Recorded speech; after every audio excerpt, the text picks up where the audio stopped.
In this video, I want to talk about the type of value I've been able to find on PC and why this is the reason $80 games, they just can't survive on an open platform like this. Not only do we have fantastic sales on Steam, games you can outright own on GOG, the infinite backwards compatibility of emulation, the bottomless pit that is ROM hacking, we also have amazing games that are completely free. Yeah, you heard me right. Why the hell would you pay $80 for a game when you can get an outstanding experience that only costs you your time? And I'm not talking free to play. I'm talking about literally free single player games that only cost your time. And boy, let me tell you, was the time well spent, because I had an absolute blast playing these games. Alright, enough wasting time. Let's talk about fan games again, because man, they're getting so good. I'm gonna keep talking about them.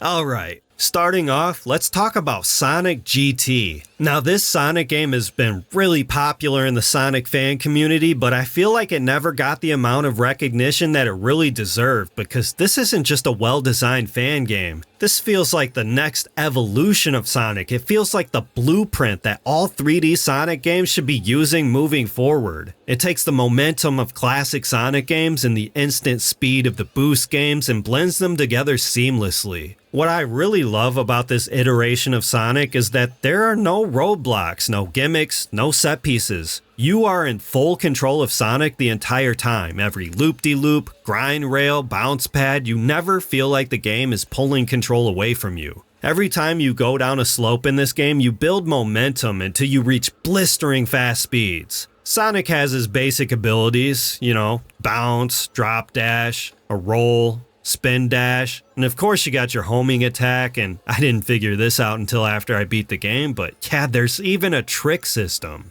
and you can use it to gain extra height. It really helped me with getting S ranks, and none of it feels like it's stopping you from going fast. It's finely tuned. This seems to be a running theme of this game, and that nothing is stopping you. I mean, that's what a Sonic game should be. It only has 4 stages, but these levels are huge, filled with multiple branching paths everywhere. Legitimately, I got lost a few times in these levels. But don't worry, tons of environmental cues and signs pointing you towards the right direction are everywhere. I can't tell you how satisfying it feels finding the perfect route towards your S ranks, completing levels that took you 15-20 minutes on your first go around in less than 3 minutes. It's very addicting. There's also a story that ties in each level. I think the voice acting, it's pretty solid, though admittedly the writing is pretty cheesy. But at the same time, it makes the experience feel more full. There's a few boss fights, a time attack mode, certain challenges you can complete within the levels, unlockable characters as well. It's got a surprising amount of content. So far, I've unlocked Shadow, Mighty, Ray, but I hear there's a couple of other characters you unlock by completing the challenges. This gameplay you're watching of me, by the way, this first stage, I stayed up all night trying to get an S rank of sub 230. I checked my phone and it was like 4:30 in the morning. This game is like crack. It's so addicting. Rescue Palooza is a love letter to all things Ninja Turtles, the pinnacle of fan service. This is why I've been on an absolute binge for the past few weeks, going through sites like Itch.io and GameJolt and just scrolling the lists endlessly. I never know what I'm going to find, whether it's a cool little proof of concept or a fully featured game worthy of being a full release. And Rescue Palooza is definitely the latter. It pulls content from the classic NES games and gives them a 16-bit facelift. There's tons of content too, Easter eggs galore, references to everything from the classic games, the cartoon, even the action figures. The character select screen looks like the packaging from the toys back in the day. There's 4-player co-op, voice lines from the original cartoon.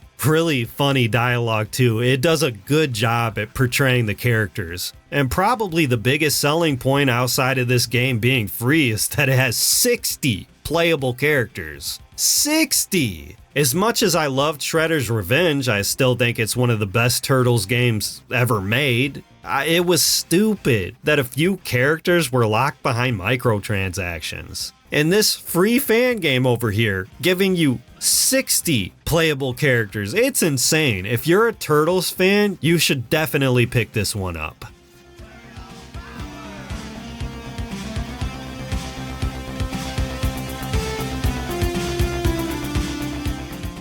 Okay, so what would happen if you mixed Super Mario with Doom? And no, I'm not talking about Golden Souls again. I'm talking about straight up Doom, but a 2D platformer. Mini Doom 2 is something I was not expecting to find because usually Doom games tend to be, made using GZ Doom, and not 2D. This is basically your classic Doom formula. You're tracking down hidden secrets and collecting key cards to progress, but the fact that it's in the form of a 2D platformer, it's just refreshing on so many levels. Also, I love how the overworld is straight up like Super Mario style. I typically go for fan games that try to innovate on franchises, but I couldn't ignore the sheer novelty of this game. If you too are interested to see how Doom would play as a 2D platformer, check out Mini Doom 2 because it is so awesome.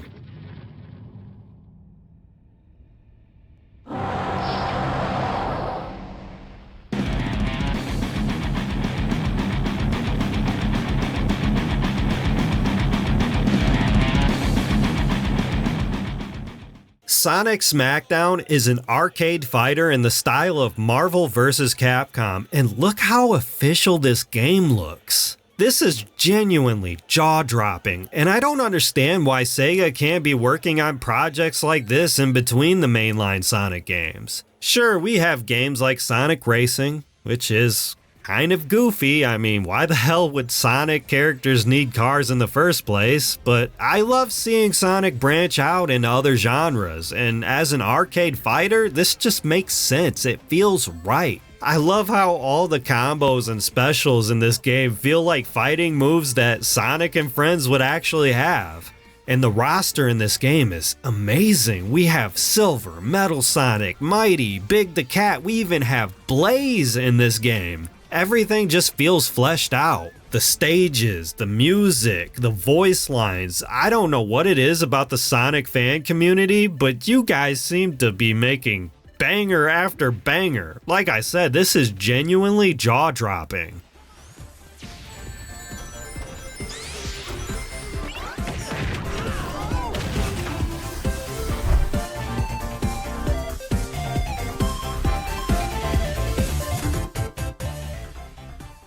While we're on the topic of fighting games, I want to shout out Hyper Dragon Ball Z. Sure, we have Fighter Z, which is amazing how it looks like the anime, but Hyper DBZ has that perfect arcade cabinet look to it. I mean, look how beautiful this pixel art looks. As someone who doesn't understand game development at all, I can't even comprehend how much work goes into a passion project like this. Honestly, every time I see an indie game like this, I grow even more saltier about AAA publishers wanting to charge us $80 games. Imagine if a talented indie dev like this had a fraction of those resources. We'd be seeing games like this all the time, almost like we used to see in the past, when everything didn't need reflections, 4K textures, and every damn blade of grass having to cast its own shadow. This is what I care about right here. Just give me some cool ass characters and let me throw down. The only thing that sucked about this game for me is that setting up controls was a pain in my ass. There were no options for controller support, so I had to rebind all the keys, and because I couldn't see the moveset while in-game, I had to refer back to it in the game files. It was just frustrating, and I hope they add native controller support soon, because when you get it all set up, it's a fantastic arcade fighter.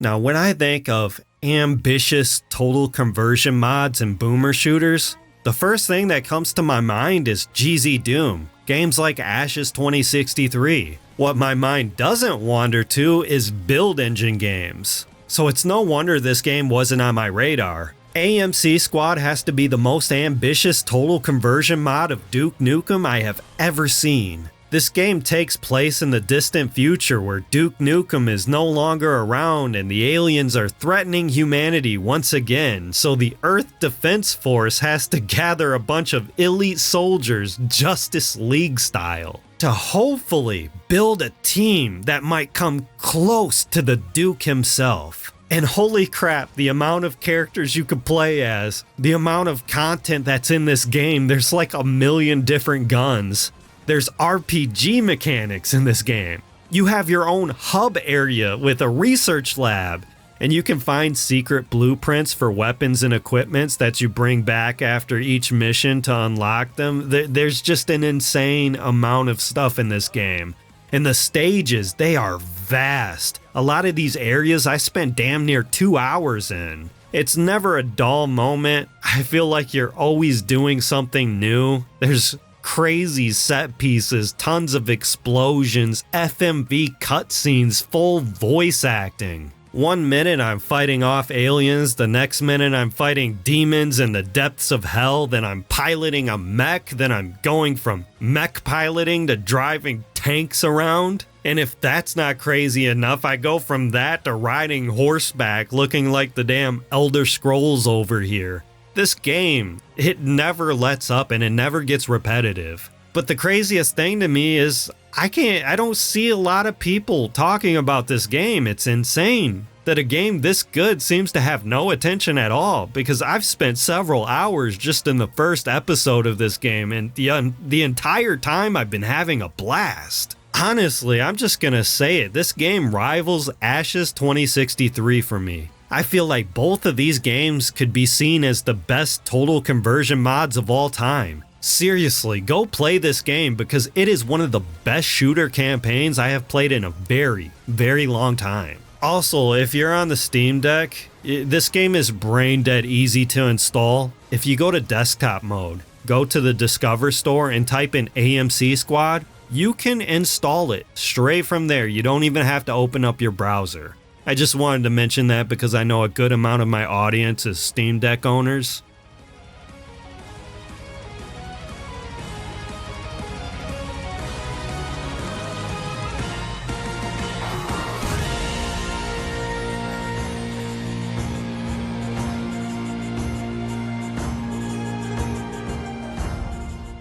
And yes, yeah, I know, we're talking about another Sonic game. Listen, you're lucky the majority of this list isn't just Sonic games, because the majority of all fan games are Sonic games. I actively have to go out of my way to find games that aren't Sonic related. Remember when Sega said they had no problem with Sonic fan games as long as they weren't receiving money from them, whereas Nintendo spends millions of dollars getting these fan projects shut down? Well, that's because there's so many Sonic games, Sega couldn't stop them even if they wanted to. I just wanted to get that out of the way really quick for anyone out there wondering why I'm such a Sonic fanboy. Sonic Triple Trouble is genuinely Sonic Mania levels of polish. It's always hard to discern the quality of these games on the surface because, well, they can all look too familiar. I recently played Sonic and the Fallen Star, and that game drew me in with how good the music was and how flashy the animations were, but as soon as you get into a boss fight, it's very apparent that you're playing a fan game. And don't get me wrong, the bosses are great, but if you played it, you'll know exactly what I mean. Triple Trouble, on the other hand, does something spectacular. It has amazing continuity with its art style. And the gameplay, the level design, it's all superb. The controls feel modern, you have your drop dash, homing attack and all that, the momentum feels perfect. And I didn't find any death pits. And thank God, Sonic fans understand how annoying death pits are in 2D Sonic games. Triple Trouble is just a fantastic Sonic game, and you should really play it. I honestly had more fun with it than The Fallen Star, and I think they're both amazing games. I just slightly lean more towards Triple Trouble.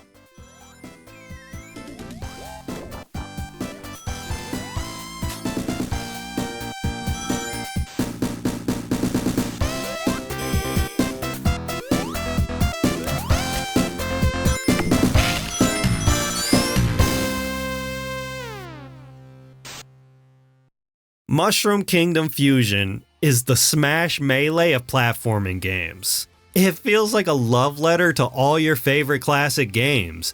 Imagine playing Mega Man in a Mario level, or what about playing as Samus Aran in a Metal Slug level? Because that's what it feels like to play this game. This game has over 21 playable characters. I'm talking Mario, Mega Man, Samus, Simon Belmont, Kirby, Link. It's insane. That's why I said it feels like the Smash Melee of 2D platformers. And it's not just a mix match level editor style game like I thought it was going to be. It's got this multiverse style story to it. Mario and friends are living peacefully in the Mushroom Kingdom when all of a sudden this thing called the Fusionist invades the kingdom and starts merging the worlds of various games together. So all the heroes we know and love have to gather together and save the day. It's actually a pretty awesome concept that would never get greenlit, for obvious reasons. But that's the beauty of non-profit fan games. They're not bound by licenses, and they can be whatever they want to be. This is a damn good game, and you should check it out.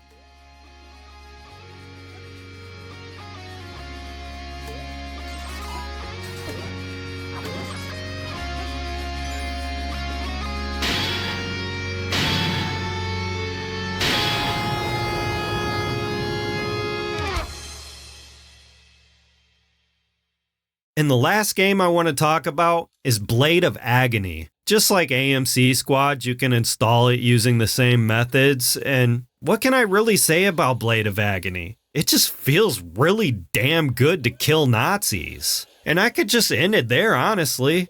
It's just an extremely polished Wolfenstein game and, one of the many great boomer shooters you can play right now. The level design is huge and well laid out. There's tons of different weapons and the gunplay feels super tight. It taps into my natural instincts as a gamer at my very core. I don't care about crazy graphics or realism. I don't give a fuck about your little bit of shadows eating away at my performance. At a very fundamental level, just give me some guns and let me kill some stuff. And that's what Blade of Agony is. I feel like other than demons from, hell, killing Nazis is the soul of PC gaming distilled down to its purest form. If you're burned out from modern gaming, go play Blade of Agony, but because this shit feels like medicine.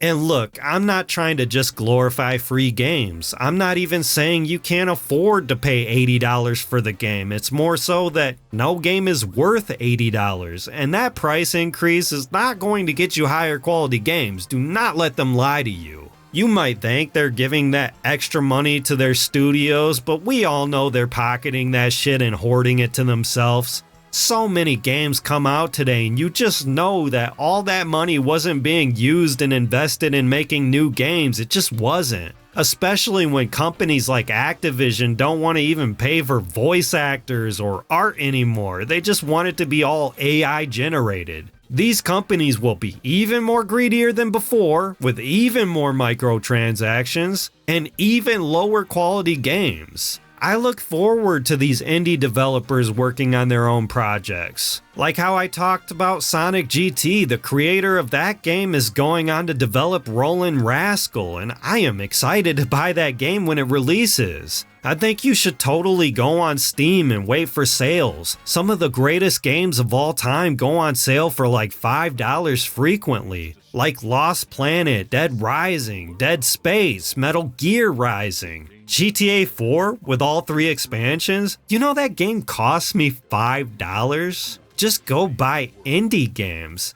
I've been saying this a lot recently, but we don't have AAA gaming anymore. We only have the indie market and the commercial market. Games like Expedition 33, I look at that as an indie game. I look at all these AAA games and all I see is first-party games that are overpriced slop and movie games. It's like all they want to make these days. And even though Nintendo still makes quality games, I don't look at them the same anymore. They're not inventive. They're not creative. They don't take risks anymore. They just milk these franchises and pump out the same games over and over again. I didn't want a new Mario Kart game. How about we switch it up a little bit? You know, why the hell did we even call it the Switch? How about we get Diddy Kong Racing? What about F-Zero? Nintendo doesn't give a shit about F-Zero anymore. Only Mario Kart. I feel like Mario Kart cannibalized Nintendo's other racing games, and you can't convince me otherwise. It's just not worth buying a $450 box just to play a few Nintendo games that I've already played before. A shitty drip-fed subscription service on a box that I don't even own physically.